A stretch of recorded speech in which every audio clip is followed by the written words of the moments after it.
Hello friend नमस्कार जय जगन्नाथ। तो फाइनाली एबे आमे पहुँची जाइछु। इटा हला हम पाइसे मठ टोटाल कदली बगीचा। तो एबे आमे मठ भीतर एंट्री करबू।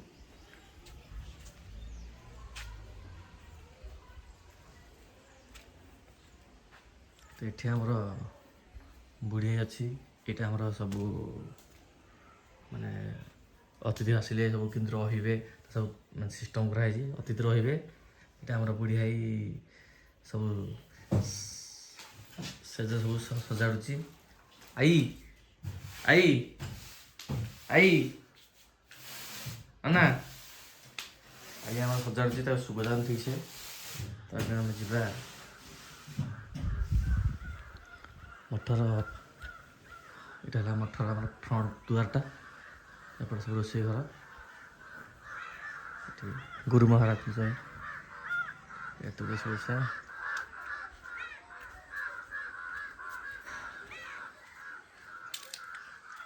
इटा हला हमर तुलसी बगीचा देखंतु जोटा कि 3-4 वर्ष है लगी तुलसी गछ बहुत गछ पूरा पाकल हो जाए। इटा हला टोटाल हमर बगीचाटा देखंतु।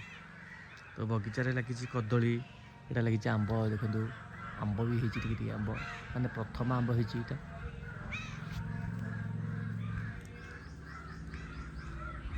इटा तुलसी गछ सब होती इटा लेंबू गछ लगी और सेटा देखंतु जूम कर आपन देखौची तेजपत्र गछ लगी देखंतु। इटा तेजपत्र सेपटे इटा हला ये गछ हला हमर खीरी पत्र। तो एपटे जावा अलग सब नुआ नुआ गछ देखेबी मठर हमर पुड़ा पाइसे मठ।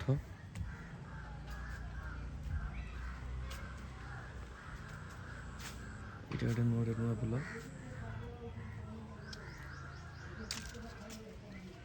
इटा अपराजिता गछ देखो आप अपराजिता एटा अपराजिता गछ मैंने कड़ फुल होती अपराजिता गछ टगर गछटा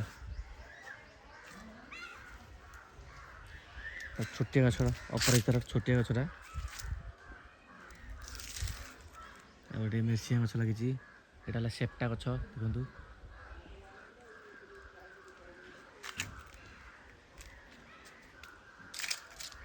मुझे जूम कर देखुची आम जो गेट पाखे अच्छी गोटे एटा हला कृष्णतमाल फूल गछ। फाइनाली यहाँ आम बगीचा मठर बगीचा टोटाल भी देखिले एटा हला कदली बगीचा टोटाल।